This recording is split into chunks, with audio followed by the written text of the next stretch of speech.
The hunter raised his rifle, and his target turned out to be living, breathing migrants.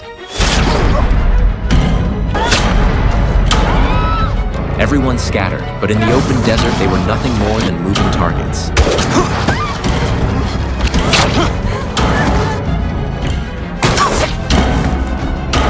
After a few bursts of gunfire, dozens of migrants were gunned down, but a handful who had fallen behind witnessed the massacre with their own eyes. They immediately fled in the opposite direction. Just as the hunter was about to leave, his dog suddenly barked loudly. He got out to investigate and spotted faint silhouettes of more migrants on the hillside. Wasting no time, he drove around to cut them off. The migrants ran frantically, not daring to stop for even a second. They had no idea the hunter and his dog were closing in. The wolfhound leapt onto the one lagging in the rear. When the hunter raised his gun to check, that migrant had already been mauled to death. The others kept running, but the dog was still right on their heels. At the height of the chase, one man scrambled up a tree trunk to avoid the attack. Meanwhile, the hunter climbed up the cliffside and reached the highest point overlooking them. The migrants below had reached the edge of a cliff. The man leading them leapt across the gap, and the others had no choice but to follow. Knowing the alternative was certain death, one man froze, terrified of heights. But with the wolfhound closing in from behind, he finally jumped. The leader caught him just in time at the edge.